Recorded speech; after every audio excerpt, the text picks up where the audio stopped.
In less than a week, we should find out where Roki Sasaki is going to play. In fact, it might be sooner rather than later. He can sign right now if he wants, but he's expected to wait until January 15th officially, so he can sign for significantly more money because that's when major league teams will have their international shopping budget recharged for 2025. Korean prospect Hyun-suk Jang signed with the Dodgers in August of 2023 for just $900,000 because most teams by then had already spent their international budget. In fact, most teams blow their load in January as soon as they're allowed, sort of like Black Friday shopping for Christmas. That's why January 15th is the day to watch for Roki Sasaki. Now, because Sasaki was posted on December 10th, he has until January 23rd to sign with the major league team, or he would have to return to the NPB, but we all know that that's not going to happen. So, while Sasaki has an 8-day window to make his decision, it's safe to say he probably already knows which team he's going to sign with. In fact, it's possible that the team already knows as well, but isn't spilling the beans because they obviously don't want to get off on a bad start with their new star-to-be. The one thing we should expect, though, is the announcement happening right on the 15th, if not leaking a little bit sooner. And here's why. The way Major League Baseball's international signing works is that there are usually a bunch of signings on the first day, January 15th, and none are really surprises, as a lot of the top prospects have already verbally committed to teams, sometimes 2 to 3 years in advance. But because of Roki Sasaki, this year is going to be very different, especially for the team that signed Sasaki, because that team will likely spend most of, if not their entire budget on Sasaki, somewhere in the $5 to $7 million range.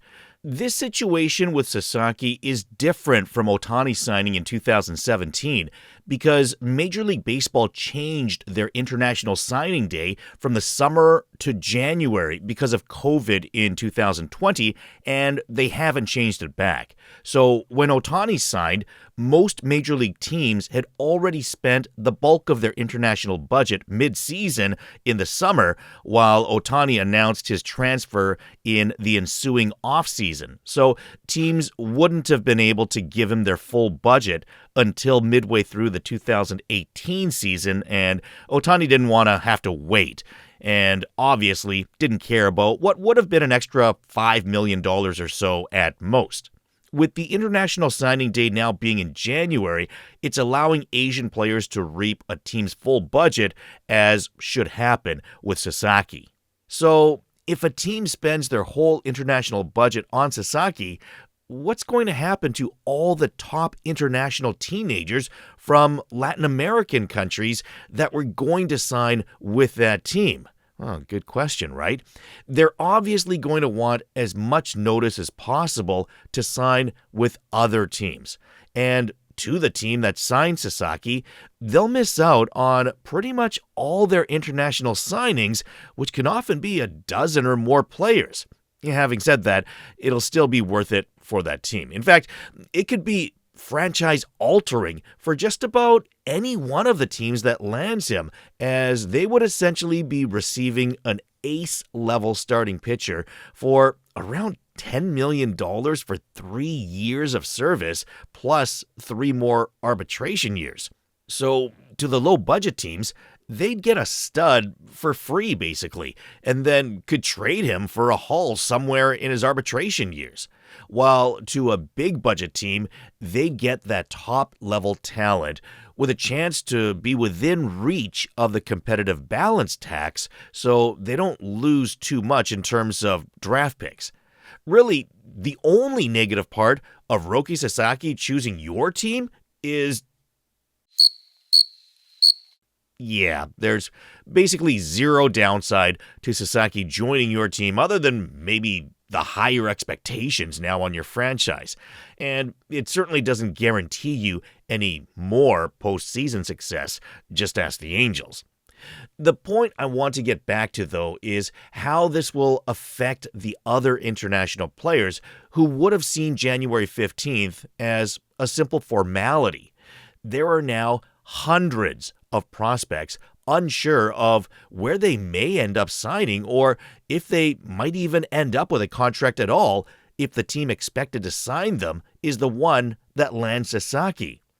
One major difference this year compared to other years is MLB.com's international prospect section that usually reveals who the top prospects are expected to sign with, often done with surgical accuracy. Right now, those expectations are not even in each individual player's scouting report.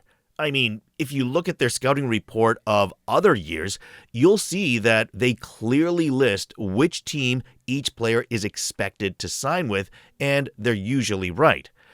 Could you imagine if January 15th came around and not a single team knew if they were in or perhaps more importantly, absolutely out on Sasaki? They wouldn't be able to commit to any of their projected international signings. Players that they've had a significant relationship with, that they may have to hang out to dry. And then that would have a trickle-down effect because other teams that have unofficially committed their budgets to, let's say, slightly lesser prospects could then go a different direction and suddenly bid on those more highly sought-after prospects. This will be like a 30-chamber game of Russian roulette with the lowest of prospects likely not being signed at all. For the time being, there isn't expected to be another situation like this in the near future, as the next big Japanese signing, Munetaka Murakami, is expected to go through the traditional international posting process after next season, like Yoshinobu Yamamoto did last year after fulfilling his commitment to his Japanese team, the Yakult Swallows. The cases for Shohei Ohtani and now Roki Sasaki have been very unique in that the Japanese teams that allowed them to leave prior to their posting years basically got nothing for them at all after drafting them and then somewhat developing them into stars. On the other hand, the Oryx Buffaloes received about $50 million from the LA Dodgers through Yamamoto's posting process. Both Ohtani and Sasaki wanted to go through the international signing process out of high school, but were convinced by their teams to stay in Japan, possibly with an understanding that they would be allowed to leave before their posting years because that's how badly their teams didn't want to lose them after investing a high draft pick on them. So the question becomes, after seeing the path that Ohtani and Sasaki have taken, are there others, or now will there be others that seek that same path, and will the NPB and KBO simply sit back and allow that to happen?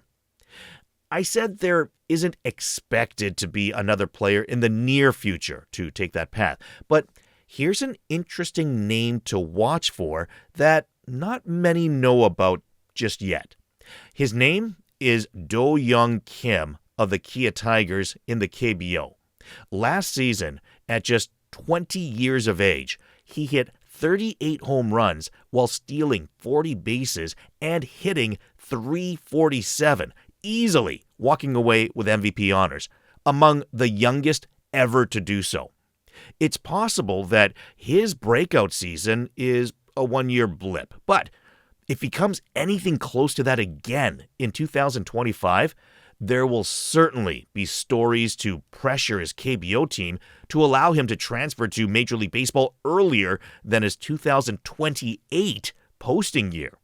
Again, his Kia Tigers would have nothing to gain from doing that, and it's unlikely that the two sides would have come to an understanding on that before Kim was drafted 3 years ago. But it'll be another story to look for over the next 4 years. In fact, I'll be doing a separate video on Do-Young Kim, so look for that in the future. Meanwhile, let me know where you think Roki Sasaki is going to end up. The Dodgers obviously seem to have the inside edge if you consider comfort, success, and just about everything else that might appeal to Sasaki, but you just never know if he might want to take an alternate path. How do you think he'll perform in his first season? Leave your comments below, and please do like the video and subscribe to the channel, especially if you want to get more insight on Korea's 20-year-old MVP, Do-Young Kim.